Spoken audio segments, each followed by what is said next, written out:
안녕하세요 여러분. 오늘의 흥미로운 영상 내용은 이 펀드는 트럼프 머스크 마법을 느끼고 있습니다. 스페이스X 투자자가 놀라운 수익을 올렸습니다. 그리고 대통령이 파월을 해고할 수 있을까? 트럼프와 연방준비제도 이사회 의장은 어떻게 전투를 벌일 수 있을까?에 관한 것입니다. 우선 좋아요 버튼을 누르고 채널 구독 및 알림 설정도 잊지 마세요. 여러분의 관심과 지지가 저희에게 큰 힘이 됩니다. 첫 영상은 최근 큰 화제가 되고 있는 트럼프와 머스크의 영향력이 어떤 펀드에 폭발적인 수익을 안겨줬는지에 대해 이야기해보겠습니다. 지금부터 소개할 내용은 저희가 이해하기 쉽게 재구성한 것입니다. 최근 테슬라와 스페이스X 같은 머스크의 대표적인 기업들이 트럼프 전 대통령의 영향을 받아 주가가 급등하고 있습니다. 특히 데스터니 텍 100이라는 펀드가 주목을 받고 있는데요. 이 펀드는 스페이스X와 같은 비상장 기업에 크게 투자하여 엄청난 수익을 올리고 있습니다. 오늘은 이 펀드의 투자 전략과 최근 성과를 분석해보고 향후 어떤 리스크가 있을지 알아보겠습니다. 먼저 최근 일론 머스크의 테슬라 주가가 트럼프 전 대통령의 영향으로 급등하면서 트럼프가 당선될 경우 스페이스X가 연방 정부와의 거래를 늘릴 수 있다는 기대감이 커졌습니다. 이로 인해 데스터니 텍 100 펀드는 불과 3일 만에 주가가 3배 이상 상승했으며 현재 약 $37 수준에 거래되고 있습니다. 특히 지난 금요일에는 하루 만에 65%나 급등했습니다.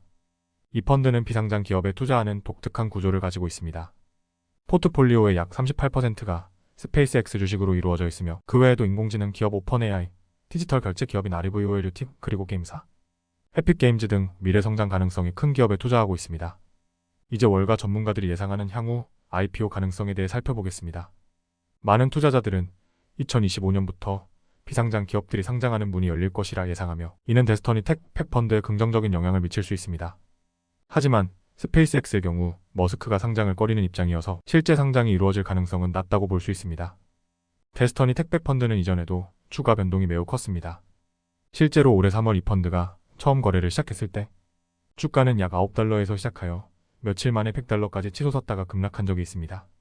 최근의 주가 급등도 일시적인 현상일 수 있어 투자자들은 이에 따른 리스크를 충분히 고려해야 할 것입니다. 시장에 트럼프에 대한 흥분이 식으면 주가가 다시 떨어질 가능성도 큽니다. 오늘은 데스터니 텍 100 펀드의 성과와 그 배경에 대해 알아보았습니다. 비상장 기업에 대한 투자로 고수익을 얻을 수 있다는 점은 매력적이지만 그만큼 큰 변동성과 리스크를 동반한다는 점을 기억해야 합니다. 특히 스페이스X와 같은 거대 기업이 상장될 가능성이 낮다는 점은 미래의 불확실성을 더합니다.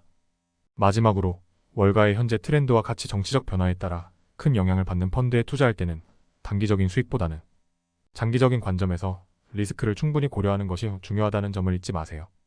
다음 영상은 도널드 트럼프 전 대통령이 재선에 성공했을 경우 그가 연방준비제도 이사회 의장 제롬 파월을 해임할 수 있을지에 대한 가능성과 이에 따른 파장을 이야기해보겠습니다. 해당 기사의 내용을 이해하기 쉽게 재구성했습니다. 현재 미국 경제와 금리 정책은 연방준비제도 이사회, 즉 연준의 독립적인 결정에 따라 움직입니다.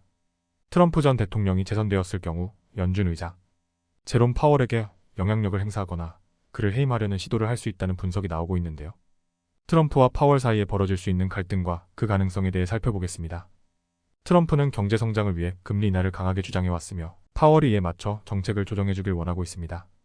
하지만 파월은 연준의 독립성을 강조하며 대통령의 지시에 따라 금리 정책을 결정하지 않겠다는 입장을 명확히 하고 있습니다. 즉, 대통령이 금리 인하를 요구하더라도 그것이 연준의 목적과 맞지 않으면 따르지 않겠다는 것입니다.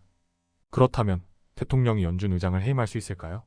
이에 대한 법적 해석은 명확하지 않습니다. 현재로서는 연준 의장을 해임하는 명확한 법적 근거가 없는 상황입니다. 일부 전문가들은 만약 대통령이 파월을 해임하려 한다면 파월이 직무태만이나 부정행위를 저질렀다는 이유가 있어야 가능할 것이라고 설명합니다. 트럼프가 파월을 직접 해임하지 않더라도 다른 방식을 사용할 수 있다는 의견도 있습니다. 예를 들어 트럼프가 경제자문으로 그림자 연준 의장 역할을 할 수 있는 인물을 임명해 파월의 결정을 무력화하려는 시도를 할 수 있습니다. 이는 파월의 권한을 약화시키는 동시에 트럼프의 경제적 목표를 간접적으로 실현할 수 있는 방법이 될 수 있습니다. 연준은 오랫동안 정치적 간섭 없이 독립적으로 정책을 결정해왔습니다. 1913년에 연준이 설립된 이유도 정치적 간섭을 막고 경제의 안정과 성장에 집중하도록 하기 위함입니다. 만약 대통령이 연준의 독립성을 해친다면 이는 시장에 큰 혼란을 초래할 가능성이 큽니다. 일부 경제 전문가들은 트럼프가 파월을 당장 해임하려 하지 않을 가능성이 높다고 보고 있습니다. 파월의 임기가 2026년까지 남아있기 때문에 그 시점까지 기다렸다가 차기 의장을 임명하는 편이 정치적으로도 경제적으로도 안정적일 수 있기 때문입니다. 대신 트럼프는 파월에게 간접적으로 금리 인하 압박을 가해 경제 성장을 촉진하려 할 가능성이 있습니다. 오늘은 트럼프와 파월 사이에 벌어질 수 있는 갈등과 연준의 독립성 문제에 대해 알아보았습니다. 연준의 독립성은 금융시장의 신뢰와 안정성을 지키는 중요한 요소입니다. 대통령과 연준 의장 사이의 갈등이 경제에 미칠 영향을 신중히 고려해야 할 것입니다. 오늘은 여기까지입니다. 다음 영상에서 더 유익하고 흥미로운 내용으로 찾아뵙겠습니다. 이 영상은 투자 의견이 아닙니다. 매우 고맙습니다.